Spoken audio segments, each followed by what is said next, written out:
우리 사사기 1장 1절에서부터 7절까지 말씀, 사사기 1장 1절에서 7절까지 구약성경 우리 360면에 있습니다. 사사기 1장 1절에서 7절까지 말씀 우리 한 절씩 교독하겠습니다. 여호수아가 죽은 후에 이스라엘 자손이 여호와께 여쭈어 이르되 우리 가운데 누가 먼저 올라가서 가나안 족속과 싸우리이까?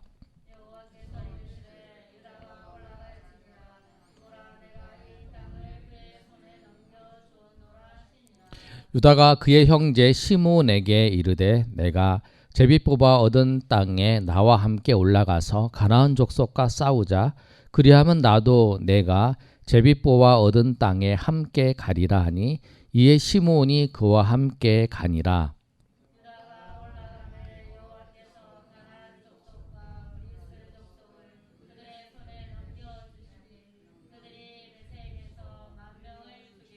또 베색에서 아도니 베색을 만나 그와 싸워서 가나안 족속과 브리스 족속을 죽이니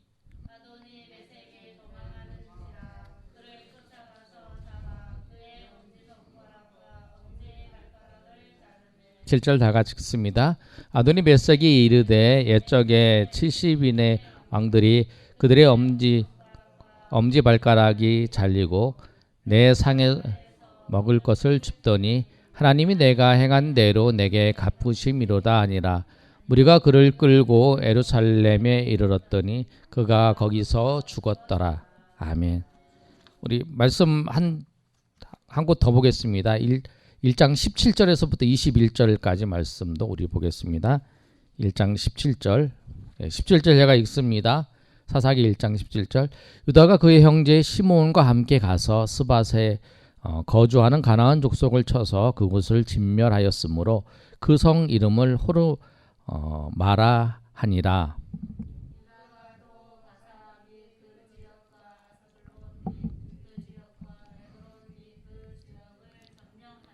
1장 19절 제가 읽습니다. 여호와께서 유다와 함께 계셨으므로 그가 산지 주민을 쫓아내었으나 골짜기의 주민들은 철병거가 있으므로 그들을 쫓아내지 못하였으며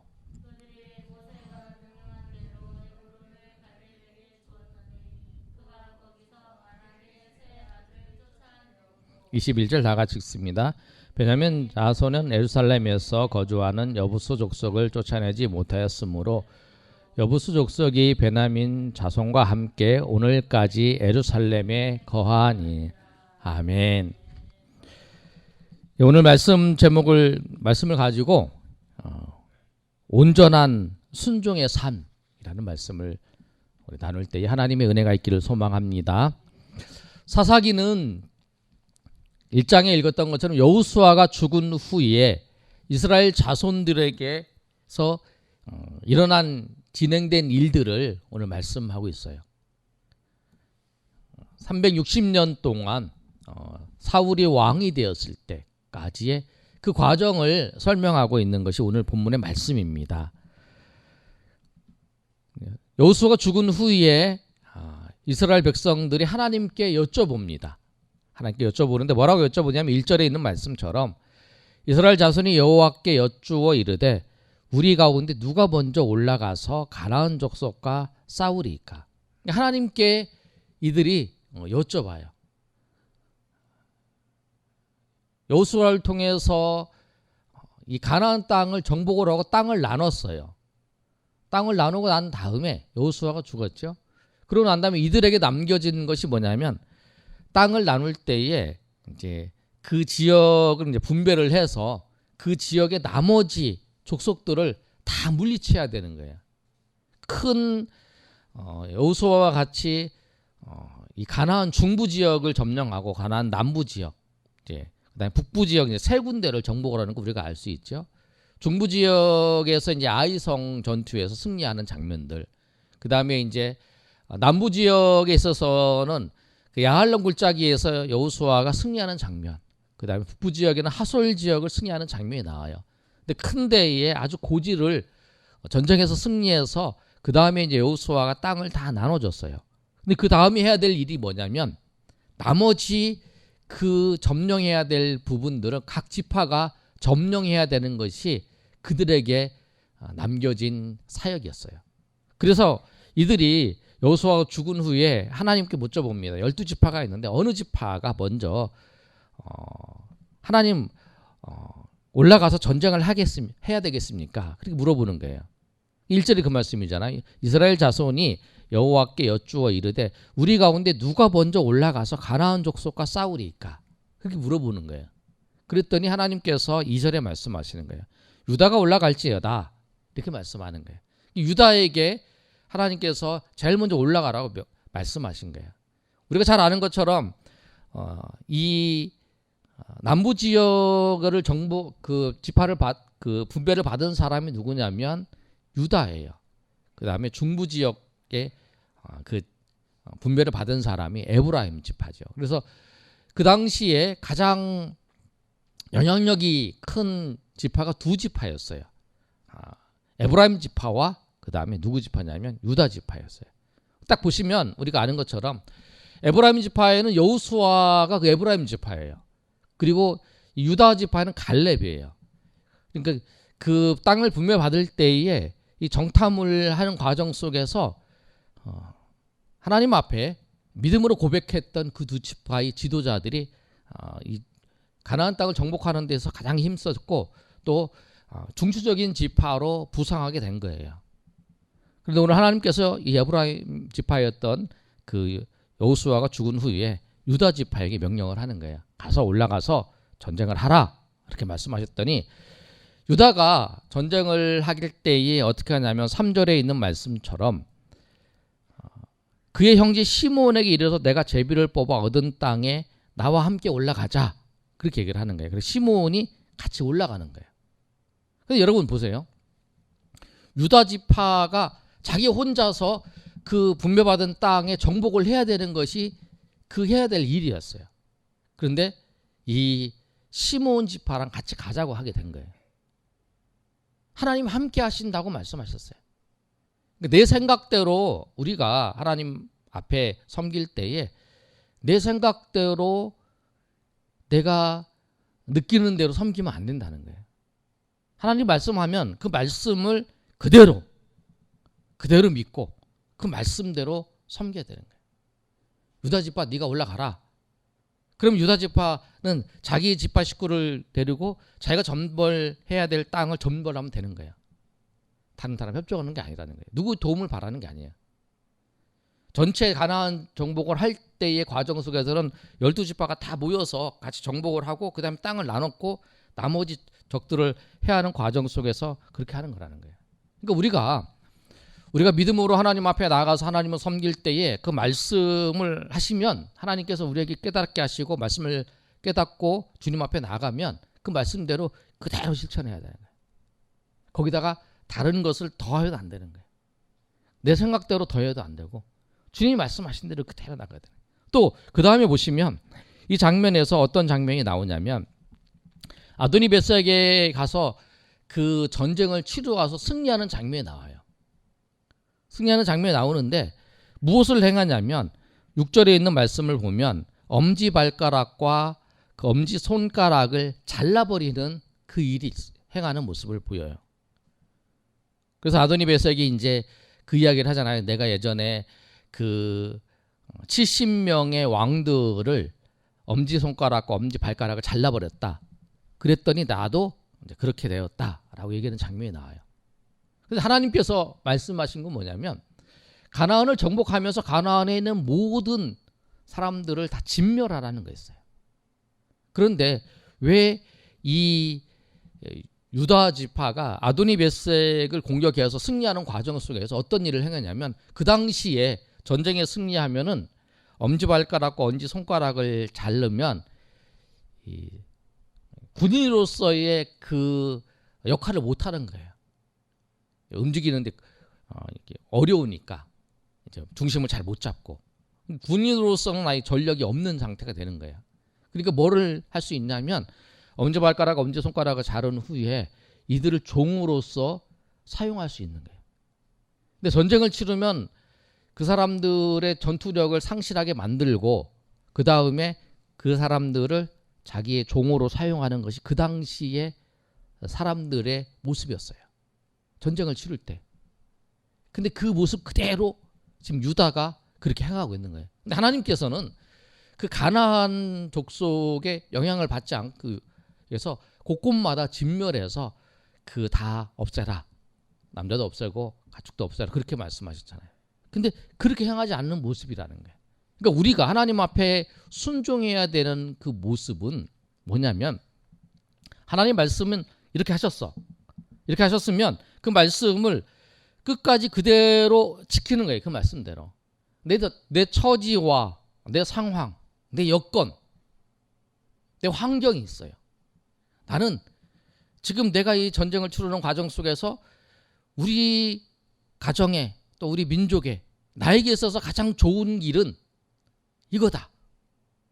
하나님은 이렇게 하시라고 말씀하셨지만 지금 내가 가장 이로운 거는 뭐냐면 요거다 라고 해서 그 다른 사람들, 그 세상 사람들이 하는 방법 그대로 해나가는 그 모습에 대해서 말씀하시는 거예요. 우리 그럴 수 있어요. 세상 사람도 다 저렇게 했어. 근데 전쟁은 하나님이 하라고 말씀하셨으니까 다 전쟁을 했어. 전쟁을 해서 승리를 했어. 그런데 그것을 승리를 취해서 얻는 모든 과정 속에 내가 얻는 유익은 세상 사람과 똑같이 그 엄지발가락을 잘라서 그 사람을 통해서 얻는 경제 그 노동력을 착취하고 또 종으로 삼는 그 과정을 그대로 행하는 거야. 그래서 다른 사람들과 다르지 않는 모습. 우리가 예수님을 믿고 하나님의 말씀대로 살아야 하나님이 우리 가운데 역사하셨어요. 우리와 함께 하셨어요. 우리를 승리하게 하셨어요. 그리고 우리가 그 삶의 자리에서 승리를 했어요. 그런데 살아가는 방식은 세상 사람과 똑같이 세상의 사람들과 방식에 따라서 살아가고 있는 모습. 그 모습을 오늘 이 유다 지파가 그대로 행하고 있는 거예요. 그건 온전한 순종이 아니라는 거예요. 온전한 순종은 뭐냐면 하나님이 말씀하신 대로 그대로는 거예요. 내가 이것을 행함을 통해서 얻는 게 별로 없는 거예요. 지금 이스라엘 백성들에게 얻을 수 있는 것은 전쟁의 승리이기 때문에 그 종들을 얻어서 많은 노동력을 확보하는 거죠. 경제적으로 많은 유익을 얻는 거예요. 그러나 그 유익을 버리고 하나님의 말씀을 따라야 된다는 거예요. 우리는 항상 고민하게 되는 게 그거예요.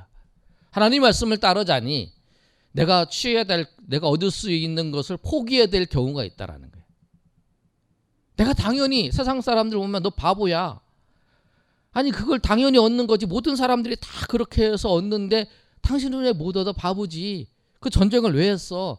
전쟁하는 이유는 그 상대방을 물리치고 난 다음에 거기서 있는 그 사람들을 종으로 삼아서 당신 나라를 국가를 아주 부강하게 하는 것이 그것이 전쟁을 하는 이유지. 지금 그 사람들을 다 없애면 네가 전쟁을 할 이유가 없지 않느냐.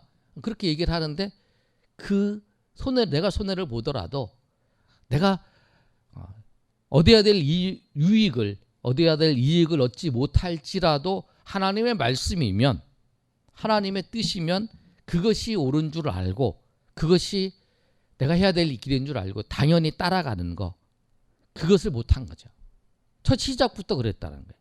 그래서 사사기의 말씀에 가장 핵심적인 그 단어가 우리가 잘 아시는 것처럼 사람들이 자기의 소견을 따라서 행했다라는 거예요. 하나님의 말씀을 따라서 행하는 것이 아니라 자기의 소견에 따라서 자기의 생각에 따라서 행했다라고 하는 것이 사사기에 있는 말씀의 내용이더라는 거예요. 유다 지파도 그렇게 행했습니다. 그런데 오늘 뒤편에 읽은 우리가 17절에서부터 21절까지의 말씀도 유다 지파에 대한 내용이에요. 유다 지파가 이제 그 시므온 형제들과 같이 그 헤브론과 그 다음에 이 드빌과 부엘세바가 그 남쪽의 제일 끝 땅이에요. 이 드빌을 정복을 하고 난 다음에 있었던 사건에 대해서 말씀을 하고 있어요. 17절 한번 읽어볼까요? 우리 1장 17절 시작. 유다가 그의 형제 시므온과 함께 가서 스밧에 거주하는 가나안 족속을 쳐서 그곳을 진멸하였으므로 그 성 이름을 호르마라 하니라. 그래서 이제 시몬과 같이 스밧에 거주하는 가나안 족속을 쳐서 물리쳤어요. 그 다음에 18절 말씀을 한번 읽어볼까요? 시작. 유다가 또 가사와 1장 18절입니다. 시작. 유다가 또 가사 및 그 지역과 아스글론 및 그 지역과 에그론 및 그 지역을 점령하였고, 여기 보시면 18절의 말씀을 보면 그 가나안 땅에 이제 지도를 보면 가나안 땅이 쭉 있고 이 해변 쪽에 그 블레셋 땅들이 있어요. 오늘 우리가 읽었던 가사나 아스골론이나 에그론이 다 블레셋 땅이에요. 이 블레셋 땅을 유다가 하나님의 말씀을 따라서 정복을 했어요. 점령을 했죠. 그러고 난 다음에 19절의 말씀이 시작이 이렇게 돼요. 여호와께서 유다와 함께 계심으로 그가 산지 주민을 쫓아내었으나, 하나님이 함께 하셔서 유다가 그가 산지 주민들을 쫓아냈어요. 그런데 그 다음 말씀이 아주 중요한 말씀이에요. 우리 한번 읽어볼까요? 19절 하반절 말씀 시작. 골짜기 주민들은 철병거가 있으므로 그들을 쫓아내지 못하였으며. 우리 금요일 날도 이 본문의 말씀을 가지고 한번 나눴죠. 이 골짜기는 우리가 생각하는 그냥 골짜기가 아니고 굉장히 넓은 골짜기라 그랬죠. 거기에 이제 뭐 밀과 보리를 심어서 추수할 수 있는 그런 장소예요. 그리고 철병거들이 거기에 가득 차서 있는 그 지역이 이제 골짜기예요. 우리가 생각하는 골짜기하고는 달라요. 여기 성경에서 말씀하고 있는 골짜기는 그렇게 많은 병거들이 모여 있고 있을 수 있고, 거기서 이제 농사도 짓고 하는 그런 넓은 그 지역이에요. 그 골짜기에 뭐가 있었냐면 철병거가 있어요. 철병거가 있어서 그들을 쫓아내지 못했다라는 거예요. 쫓아내지. 그들이 취한 것은 그 아까 말씀을 보신 것처럼 그들이 취할 때에도 하나님의 말씀보다는 세상의 방법을 통해서 취했어요. 그런데 이제 유다가 이제 전쟁을 해서 이제 블레셋 땅을 정복을 하는데 하나님이 지금 함께하고 계세요. 오늘 말씀처럼 19절의 말씀, 하나님이 함께 하셔서 그 산지를 다 쫓아냈어요. 하나님이 지금 함께 하세요. 그런데 하나님 함께 하시면 이제 저 골짜기도 가서 공격을 하면 되잖아요. 근데 이들이 생각할 때 뭐냐면 골짜기에 주민들이 철병거가 있으므로 그들을 쫓아내지 못하였다라고. 철병거가 뭐냐면 지금 탱크 같은 거죠. 이렇게 우리가 이제 모세 보면은 이제 마차에서 병거를 타고 막 경주하는 장면이 나오잖아요. 그 병거예요. 그냥 그 당시에 기병만 있고 그다음에 말 타고 다니는데 그다음 철병거가 타고 있으면 거기서 이제 화살도 쏘고 막 창도 막 찌르고 그러니까 굉장히 신무기죠. 근데 그것을 딱 보자마자 그들이 쫓아내지 못했다는 거예요. 그들이 생각이 뭐냐면 내가 생각할 때 저기 안 돼. 내가 생각할 때 저기 가능성이 없어. 저기 굉장히 강해. 그렇게 생각을 한 거예요. 지금 하나님 함께 하시는데도, 지금 하나님 함께 하셔서 지금 역사하고 계시는데도 내가 생각엔, 자기들이 생각에 저 철병거는 너무 강해 라고 생각을 하고 쫓아내지 못했다라는 거예요. 그런데 그 다음 성경의 말씀이 중요한 말씀이에요. 20절 한번 읽어볼까요? 시작. 그들이 모세가 명령한 대로 헤브론을 갈렙에게 주었더니 그가 거기서 아낙 세 아들을 쫓아내었고, 이제 갈렙이 이야기를 하는 거예요. 갈렙이 그가 어디 그 헤브론을 주었더니 아낙 자손 세 아들을 쫓아내었다라고 말씀하고 있어요. 그런데 민수기 13장에 보면 그 아낙 자손들이 누구냐면 그 헤브론 땅에서 거주하는 사람이었어요. 거인족의 아낙 자손들을 보고 그 10명의 점탕꾼들이 우리는 메뚜기 같다. 왜냐하면 아낙 자손들이 너무 크니까, 거인족이니까 그 아낙 자손들을 보고 우리는 메뚜기 같다라고 한 거예요. 그런데 여호수아와 갈렙은 그렇게 생각하는 거잖아요. 하나님께서 함께 하시면 우리가 바로 올라가자. 하나님 우리와 함께 하시면 그들은 우리의 밥이다 라고 믿음으로 고백했잖아요. 근데 이들이 그 사건이 있고 난 다음에 여호수아가 이제 노년이 됐을 때에 또 이 갈렙이 노년이 됐잖아요. 그리고 갈렙이 나이가 많이 먹었을 때에 그 헤브론을 달라고, 그 아낙 자손이 있는 그 헤브론을 달라고, 이 산지를 내게 주소서라고 고백하면 나아갔잖아요. 그 갈렙이 어떻게 했냐면 20절에 있는 것처럼 아낙의 세 아들을 쫓아내었다라고 말씀하는 거예요. 그러니까 우리가 환경을 볼 때 우리의 생각대로, 우리의 판단대로 보면 실패한다는 거예요. 아멘. 실패합니다. 우리가 무엇을 봐야 했냐면 하나님의 말씀을 통해서 믿음으로 그 환경을 봐야 돼요. 말씀을 통해서 하나님 그 환경을 봐야 돼요. 주님이, 하나님께서 무조건 우리를 하겠다 이게 아니라 그 말씀을 통해서 주님이 말씀하신 대로 그 환경을 바라봐야 된다는 거예요. 그래야 우리가 그 삶의 자리에 승리할 수 있는 거예요. 여호수아와 갈렙이 그 아낙 자손이 키가 크고 그들이 거인족이었다는 걸 알아요. 다른 사람들 10명의 지도자들이 그 정탐꾼이 본 것처럼 똑같이 봤어요. 그거 알아. 그들도 눈이 있어요. 눈이 있으니까 큰 거 알죠. 자기보다 크고 자기 민족보다 큰 걸 알아요. 그런데 그가 봤던 건 뭐냐면 그 환경만 본 게 아니라 하나님의 말씀, 하나님이 주시는 말씀으로 믿음으로 그 환경을 바라봤다라는 거예요. 그래서 그 믿음으로 환경을 바라봐서 그 하나님께서 우리와 함께 하셔서 이들은 우리의 밥이다라고 말하고 고백했던 거예요.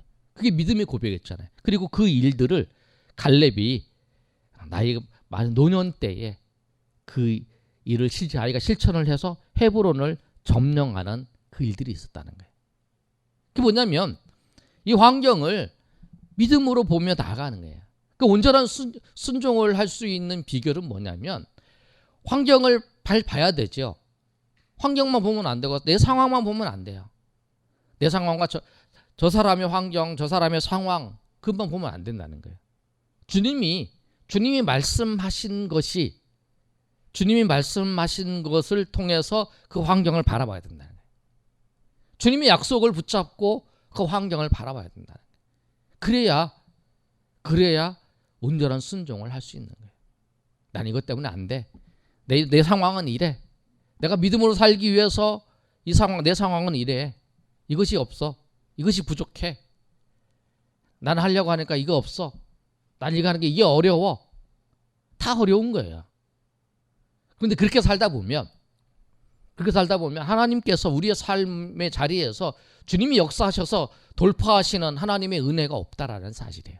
그래서 오늘 이 말씀처럼 우리가 온전히 순종하는 삶은 뭐냐면 믿음으로 그 상황을 바라보면서 주님 앞에 나아갈 때에 우리가 온전히 순종하며 또 그것을 통해서 주님이 역사하실 하나님의 은혜들을 경험할 수 있다는 사실을 우리가 꼭 기억하시고 정말 우리가 하나님의 말씀을 붙잡고 세상을 바라보면서 우리 환경을 바라보면서 그 말씀을 선포하면서 주님 앞에 나아가실 때에 온전하게 순종하는 자를 통해서 역사하시는 그 하나님의 은혜를 날마다 경험하시고 고백하시는 저 여러분이 되시기를 예수님의 이름으로 축원합니다. 아멘.